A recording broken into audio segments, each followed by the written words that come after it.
All right, folks, we're back with Keys to the Gym. This is episode 9. I'm here with the PG. It is a pretty crisp fall day, don't you think, PG? I mean, I haven't really been outside yet. Wow.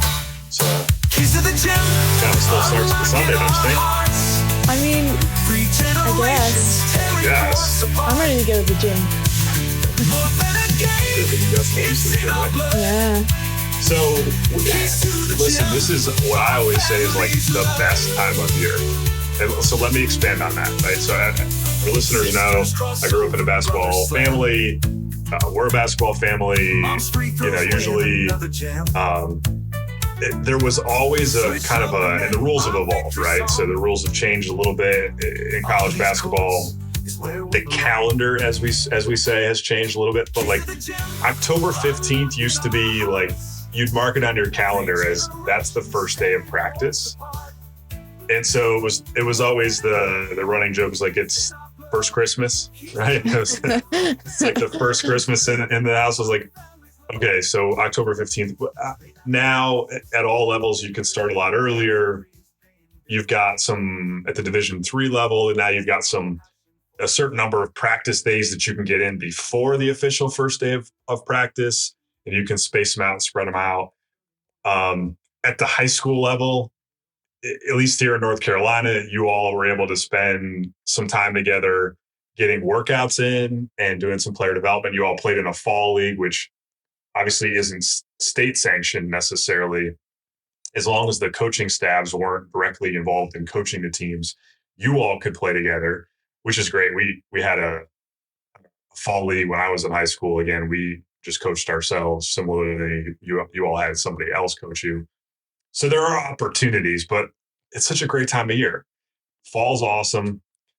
The basketball season's starting. I think we're less than 10 days away from some of the first college games that are going to happen. Yes. And of course, if you follow social media, everybody's got like player with a jersey number, X number of days until they play. So it's a good time of year, don't you think? I'm excited. I'm ready. So you guys have got official tryouts next week, and then you'll practice, and then you've got some scrimmages Saturday up at NW. But we thought we would today talk a little bit of do just a little reflective on the WNBA. The finals were terrific. Mm-hmm. If you were the WNBA, you probably wouldn't have orchestrated. I use that word sort of tongue in cheek. You know, if you follow everybody, there's been so much discussion around the season and eyeballs and viewership and how do you get it and whatnot. But you probably couldn't have asked for a better conclusion to the WNBA season with the final series between the Lynx and the Liberty. The games being so close, overtime games, one possession games. A lot of intrigue. Obviously, we're going to get into this, a fair amount of discussion back and forth about officiating.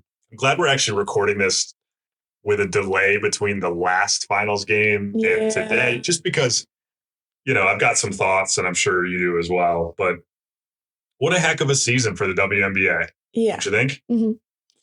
Mm-hmm.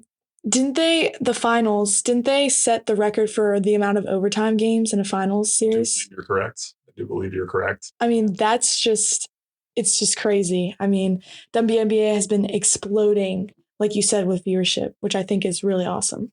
Yeah. We talked about this in other episodes. New players with big profiles coming out of college, coming into the league, being able to contribute to an already star-studded league as well. So disappointing, obviously, to see a Cameron Brink go down with an injury fairly early on in the season. But a lot of conversation, of course, all season long about Caitlin Clark and Angel Reese.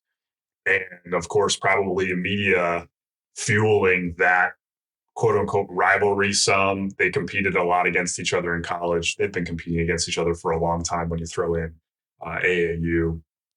But just a terrific season for the WNBA. New teams are being added.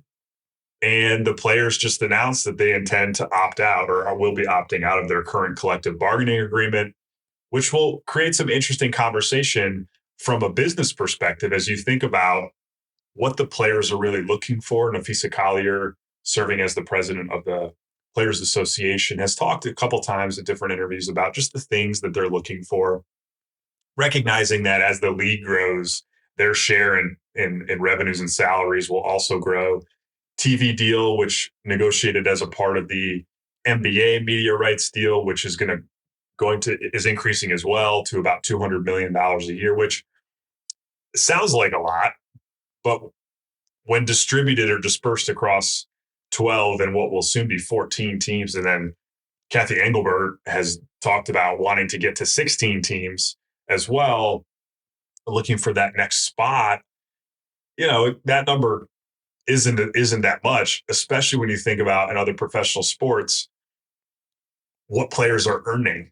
Now, listen, mind you, going way back to the NBA and pre-NBA days, what players were earning obviously has come a long way, and all of that is just revenue, right? It's what the league is bringing in, and as the WNBA brings in more, they want to try to grow that pie.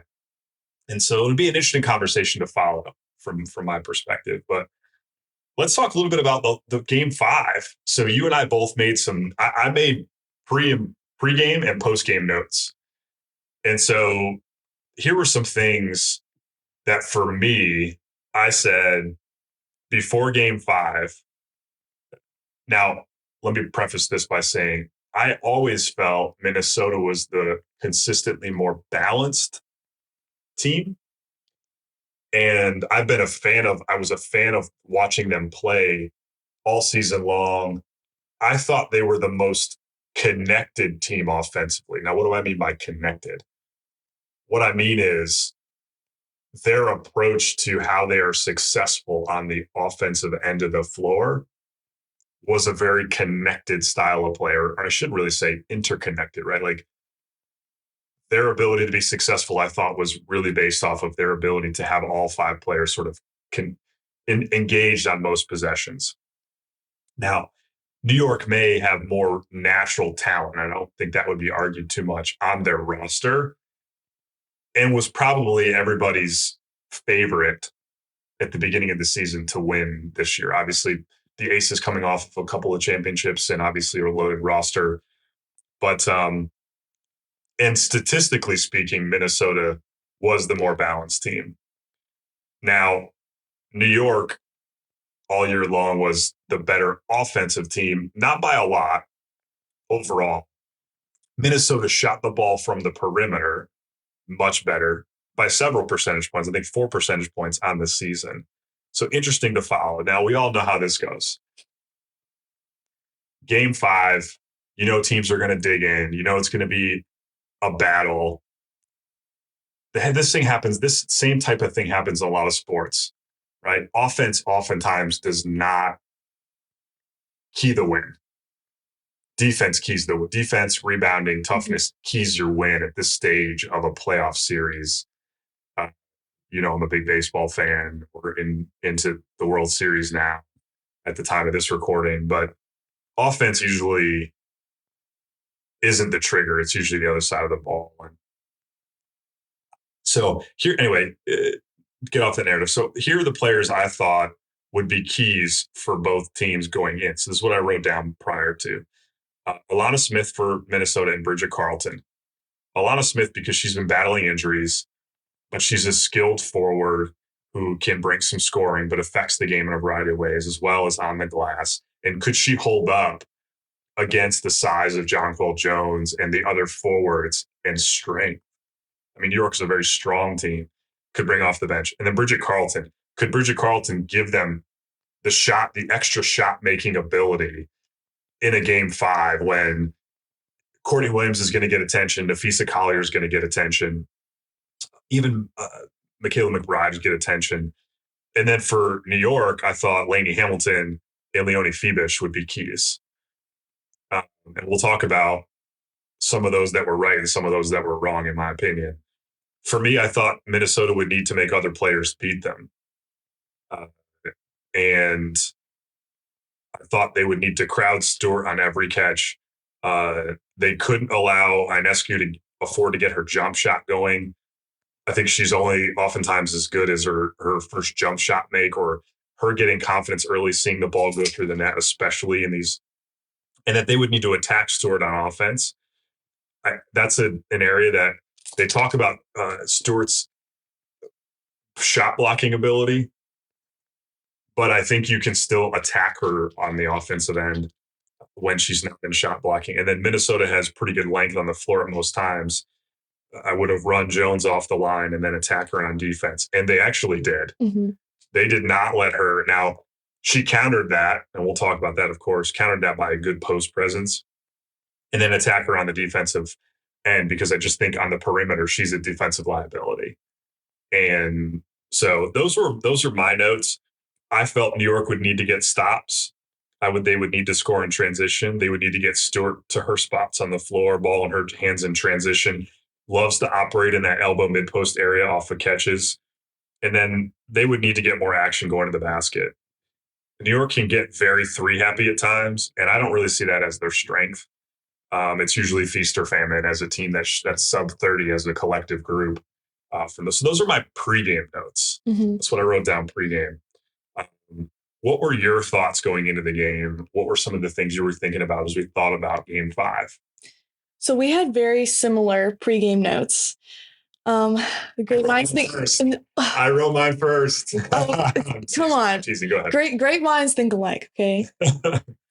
So I said important players, like you said, Bridget Carlton and Alana Smith. And then for the New York Liberty, Leonie Fibich and Lainey Hamilton. And then for the Minnesota Lynx on offense, I said that they would need to move the ball and get into their actions, and letting the offense run through Nafisa Collier and Courtney Williams. And then, like you said, attacking Stewart early, seeing if they could get her into foul trouble. That would give them an advantage. And then, like you said, on defense, forcing other people to score, which I think they did. Really, I think they did. Other than Stewart or Ionescu.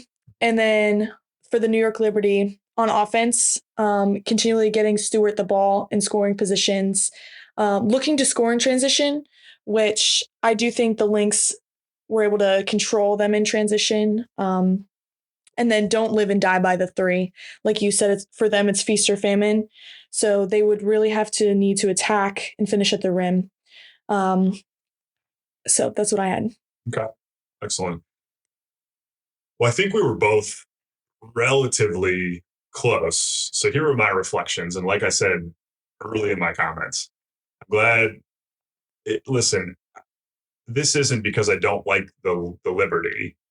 I have a particular preference for how the game's played. So I oftentimes will lean toward rooting for those teams in their particular matchups. Stewart's a terrific player. I mean, Jones is terrific. Ionescu, going back to even her college days at Oregon, terrific players. I'm a big Lynx fan in the way that Cheryl Reeve has constructed this team, especially coming off of a very down year for them. And so, like a lot of fans, it was easy to look at the way the games were officiated and be frustrated. I think a lot of fans probably, Cheryl Reeve made comments after one game. Things appeared to change in terms of the way the game officiated was in the next game. And it's similarly, I think many people could feel in the same way about Sandra Brondello's comments in that Game 5 being officiated. Now, the overall foul calls were, I think it was 4 apart. I think it was 21 to 17 in terms of fouls, again, with an overtime period. So not a big disparity. But I think like anything else, film doesn't lie. Yeah. You could have both teams gone back and felt like there were calls and key calls that didn't go your way. I am also a big believer of games are not won and lost in the last possession or a one foul call. This game could have been decided from both teams in the regular periods. So with that said, now I do think there were some calls that affected the game. Yeah. And as a coach, as players, you really don't want that. Mm-hmm. You don't want calls, but it's the nature of the game, right? And that happens. Tough for them to get a foul call late with Stewart then going to the line, right, to tie the game. Listen, we could go back and forth on all that. I'm sure Cheryl Reeve, in a quiet moment, going back to her office or sitting and reflecting and watching the game and what happened, realizes they were actually controlling the feel and flow of the game. Yeah. They executed defensively. I mean, the game went to overtime and it was the final was 67-62. Yes, I believe so. Okay. So Stewart had nothing easy. Mm-hmm. Ionescu was 1 of 19. Mm-hmm. Yeah. They did exactly what they needed to do defensively to force the Liberty to win the game in a different way. Collier gave them scoring punch, as did McBride. Williams was 2 of 14. Yeah. Right? These things happen, right? These things happen. And, so if you're looking at regulation, they have a 2-point lead with a foul with Stewart going to the line to win the game. Williams had missed at least 4 kind of chippies in and around the rim. Mm-hmm. So if she goes 6 of 14 or 5 of 14, the game's probably over. Mm-hmm. Again, that happens over a period of the game. Additionally, they got out rebounded by 11.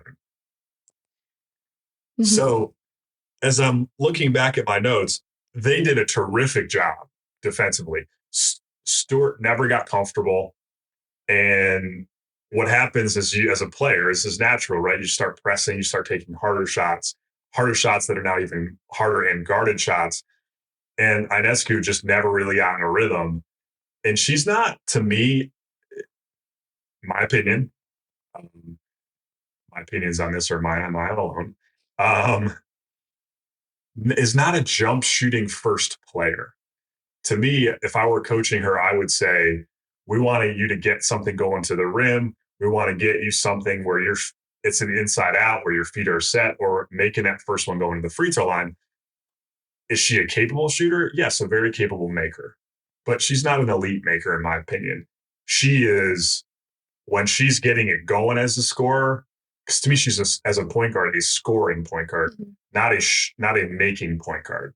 So I just thought the Lynx did everything they needed to do at the defensive end of the floor to put themselves in a position. And this is finals game 5, and each of those possessions matters. Williams makes another couple of those bunnies around the rim, or one or two of those mid-range jump shots she normally makes. The game's over. Mm-hmm. They get a couple of additional makes because neither team made shots. Yeah. From Bridget Carlton. Then they win the game because they did everything they needed to do, in my opinion, on the defensive end. I don't know. What are your reactions? I mean, adding on to what you said about Sabrina Ionescu, she never really got, how she usually gets to her floater game. She shoots a lot of floaters throughout the game. She never really got to that point.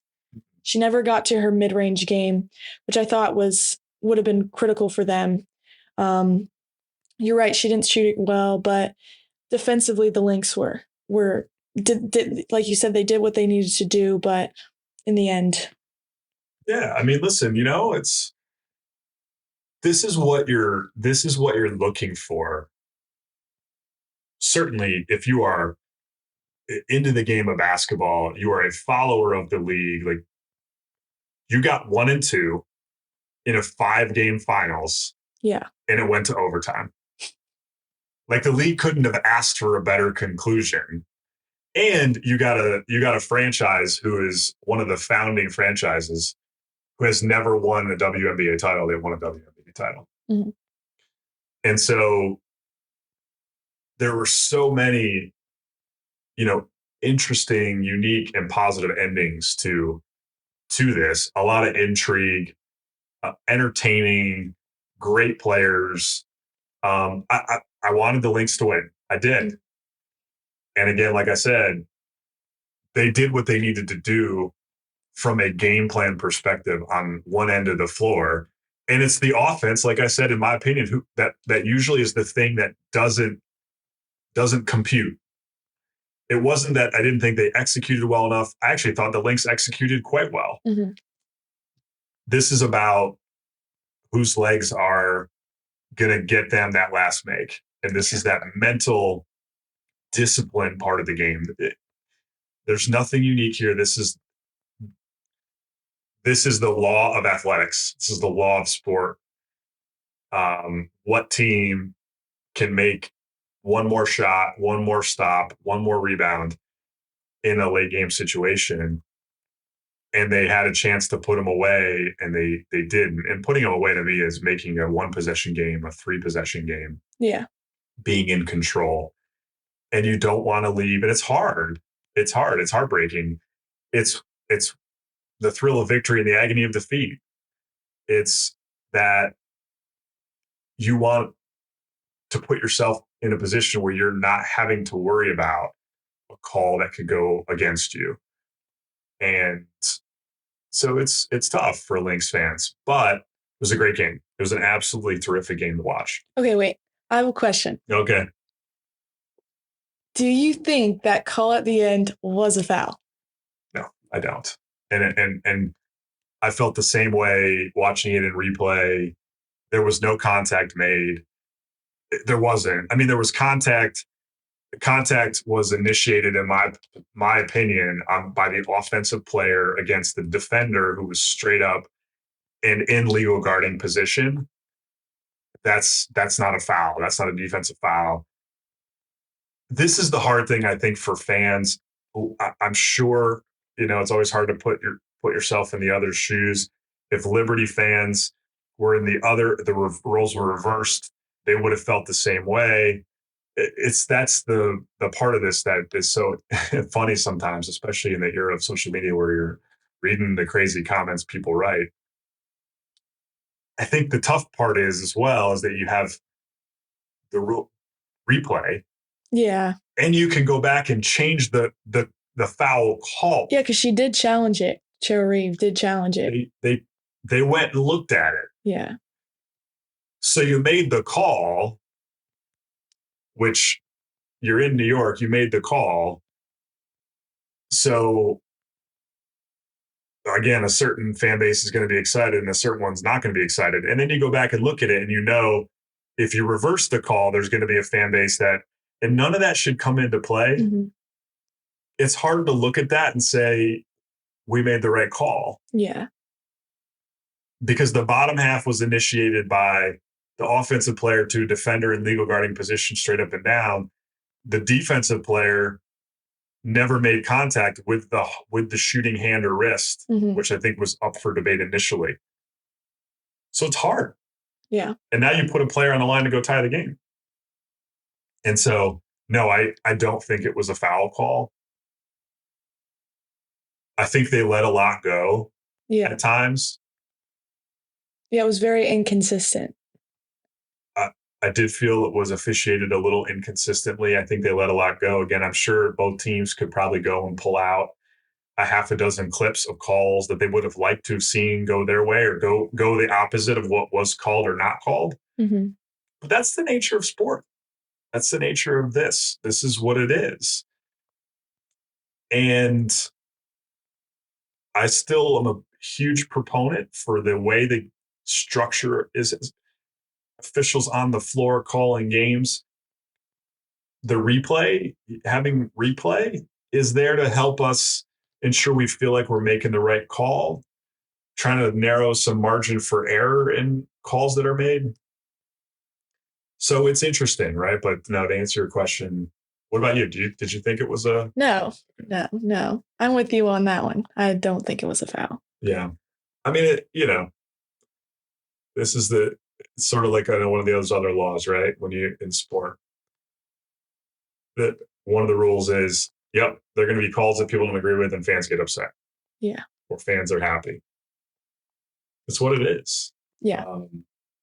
And that's why I'm saying, it's really easy in the moment to be like, wow, I can't believe they just made that call. And then they had a chance to go and look at it and change a call and they didn't, which in some cases is probably the easier decision. Mm-hmm. However, that's the piece that I don't always fully understand. So no, I didn't think it was a foul call. And I did think the teams were the way teams were defensively. To me, the Lynx are uh and the statistics agree. They were easily the best defensive team in the league. And when you watch them play, it's rotations, position, hands up, body, sliding feet. To me, the Liberty are a grab on cuts team. Mm-hmm. And they're going to be only as good defensively as how much they're allowed to get away with on a grab on a drive or, whatnot. And again, the data nets it out that way. Mm-hmm. Did all the games have the same refs, or was it like different refs? Yeah, usually have the same crew for all 5. Usually, yeah, and they rotate, right? Because they have an official usually at the scores table, and then they will rotate rotate across. Usually, they have a group of, I think it's a group of 4 that are in for the finals. So, and listen, again, when you look at the numbers, it's not going to be that glaring in terms of the number of foul calls. There are ebbs and flows to the game. And those ebbs and flows to the game, one quarter you might be 5 fouls to 2. The next quarter it might be the other way. The next quarter it might be even. And so I just think it's hard. We can't really afford to get into those numbers. I think we really need, if you're really going to evaluate, you need to look at sometimes calls not made versus calls that are made, because that's how, I don't know, just my opinion, that's how it should be.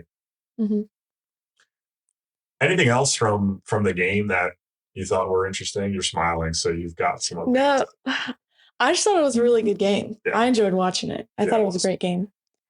I think that matchup is a good matchup. So now, of course, we're seeing we saw some changes in organizations with coaches being relieved of their duties. I think more than half the league has made a change with either coaching staff or front office. We just saw that the general manager for the Las Vegas Aces isn't going to be back. We talked about this a few times, either on air, in conversations we've had, or even just, kind of throughout the week, that the Aces roster just didn't seem, they had arguably not even arguably, on a sheer numbers perspective, Asia Wilson's the best player in the league. Yeah. Each team has at least a player or two that's really critical. I didn't feel that and this is the hard thing, and Becky Hammond has talked about this. So this is the hard thing about, consistently being a championship level team. And I thought her comments there were 2 things that stood out to me, and I've said them before. The first was, she really alluded to the team not really working well together. Yeah. And then the second is just being distracted. And the hardest part about being able to maintain championship level performance is they felt they were distracted most of the season. It's winning at a championship level is delicate. You have all the parts have to work together, and I just didn't think this roster was the right fit. Yeah. I don't know. I thought there were players at different points for them that played roles that were a little bit better fit for them. Alicia Clark, I thought, was the kind of, with the unfortunate term is role player. It's really not, but blender. Gave them good minutes at times, and also kind of did what was needed when it was needed. I thought that Kate Martin, and I'm not really sure why her minutes evolved. Maybe it was coming out of the injury, but I think she's a blender kind of player. And on a team that has that much talent, you need those players actively engaged in the minutes. As talented as a Jackie Young is, she and Chelsea Gray, they have to play with the ball in their hands. Yeah, I agree with you. Like sometimes, I don't know if this is the right word, but they just had too much, not not talent, but like, what's the right word for this? They had too many players that wanted to score, like they wanted to be the lead man. They had too many players like that, which I thought was kind of clashing for them. Yeah, you have a lot of individual talent, but is that individual talent fitting the structure? Yeah. And so, you know, I think this was one of the challenges at times for the Liberty. Of course, you look at they won what, like 32 games or whatever in the regular season, and obviously are the champions. There were times where you watch them and you thought the ball got really sticky. Mm-hmm.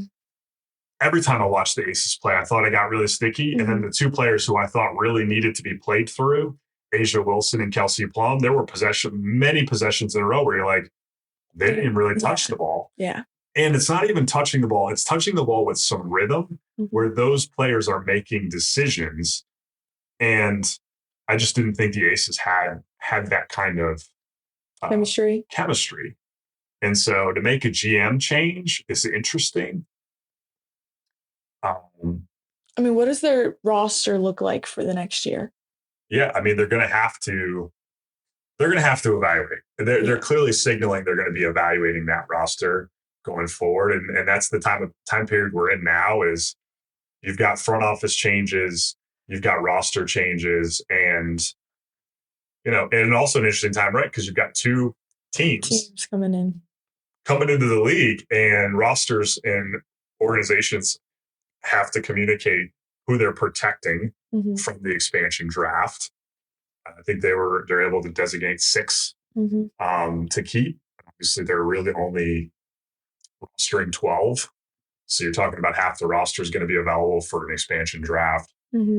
So that'll be something that'll be interesting to follow and talk about. But yeah, no, we're entering into that WNBA offseason period where it's time for those, but so much transition among coaching staffs and front office teams, as we head into this offseason period. So it'll be interesting to follow. Anyway, any final thoughts on the finals? I think we covered it all. All right. So we are getting ready to head into, the college basketball season is on the doorstep.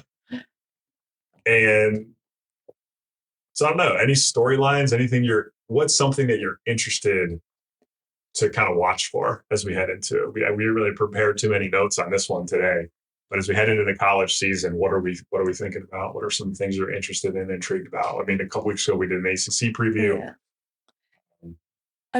Obviously we talked about Georgia Amore going to Kentucky. I'll be interested to see what that looks like. Obviously UConn, Paige Beckers, they got Sarah Strong. So I'll be interested. Well, obviously, but that's the name that a lot of people know. So I'll be interested to see them play. Yeah, we're going to be seeing. Yeah. We're heading to the UConn UNC game on the 15th. Yes, I'm so excited. Still tickets available for that one, folks. If you want to go see Greensboro Coliseum November 15th, UConn and UNC.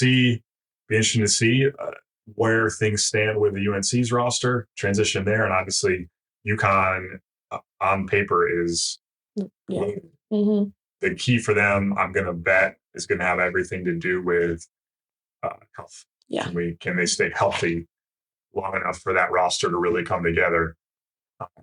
So. What else? Anything else that you're? I'm excited to see South Carolina play. I'm sure. They had a good recruiting class, right? So anybody who ever doubts Don State is going to have a roster who is going to compete and be prepared on any given night is crazy. Yeah, you obviously don't. To me, she's just one of those coaches that as a fan you watch and she's unapologetic is an ambassador for the game and an ambassador for the women's game, an ambassador for, and she's just not going to get, she just doesn't, she's like, this is the way we're doing things here, folks. And if this isn't the party for you to be a part of, yeah, we'll find somebody who does want to be. They're going to be good. They're going to be good. So they're going to be in the mix. It's, it'd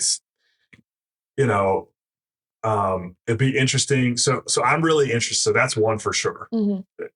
South Carolina's going to be in the mix. UConn's going to be in the mix. Really will be intrigued about the West Coast. Right? So UCLA, USC, great coaching staffs in place there. Continue to put talent on those rosters coming off of really good years. A blend of young and experienced players. So we'll be interested to follow there. If you were thinking about it, you've mentioned South Carolina, UConn, two teams that I'll be intrigued to watch. And one is new coaching staff at the University of Tennessee. So be squeezing for them. I followed that story, followed the story with that coaching staff. They're rising quickly through the ranks. They're going to play a very up-tempo style of play. The SEC, to me, is a conference where I think you can, the program who finds a way to play a style of play that's different from everybody else has a chance to consistently put themselves toward the top of the league. It's like, and I'm going to give a comparison, and I apologize because we're really focused on the women's game here, but I'm going to give you a comparison that some listeners might understand. So years and years ago, the Big East, like teams all played kind of the same. And it really came down to, and that's the generalization overall, but it's a thread. They played a style of play that everybody kind of played the same. And when John Beilein took the job at West Virginia, they played such a different style of play that even though on paper their talent level might not have been quite what others people were, they were going to be a really tough matchup for people.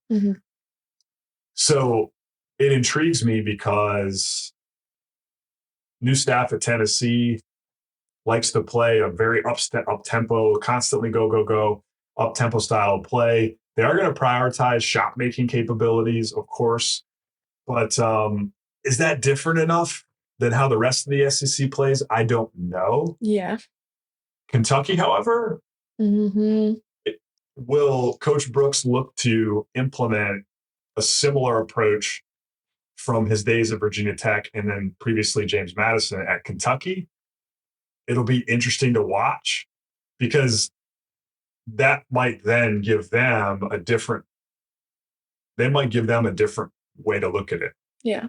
The last piece thing in the SEC for a second that'll be interesting is I'll be curious to see how LSU is this year. Yes. Because we'll get into it as the season goes along, looking at some of these teams and rosters more closely and following matchups. I haven't heard much about their roster, so we'll be interested to see where their roster is going. They've had a lot of transition and change. Van Lith did not return. Obviously, Angel Reese finished her time there. They'll have Flage back. Yeah. So how is that roster going to be constructed? Will there be a drop-off? Again, another coach who, if you just look at the history and the numbers, you're not going to count them out.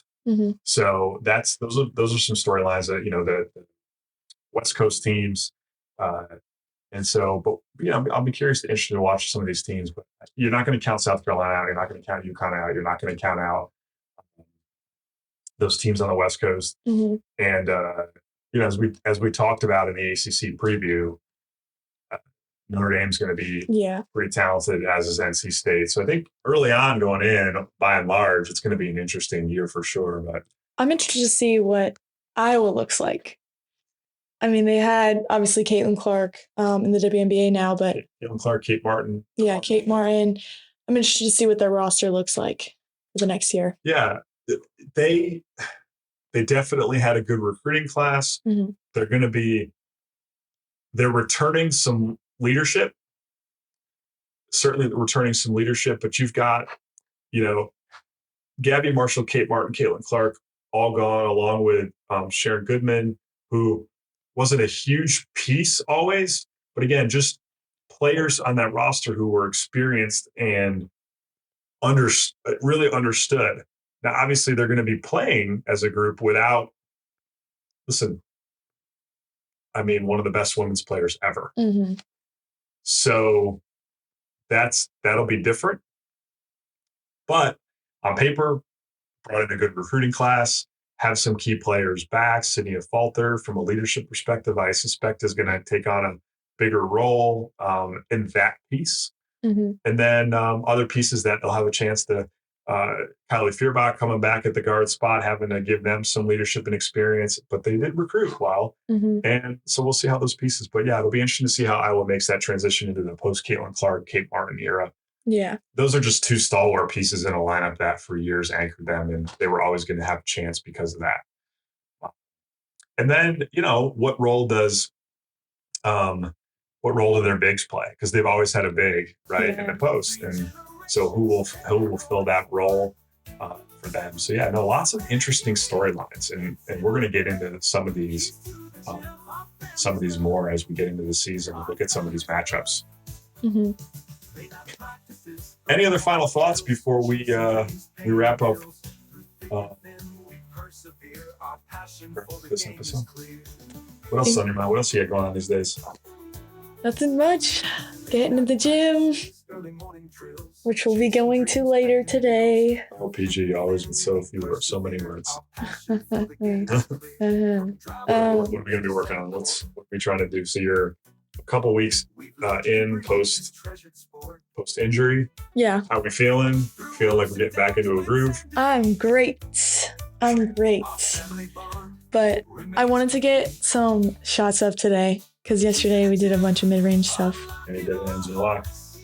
Yeah. Any deadlines in July? All right, folks. Well, listen, that's going to be a wrap for us, for the coach and the PG. Next couple of weeks, here's what you can expect from us. We told you we want to cover the game as broadly and as deeply as we can.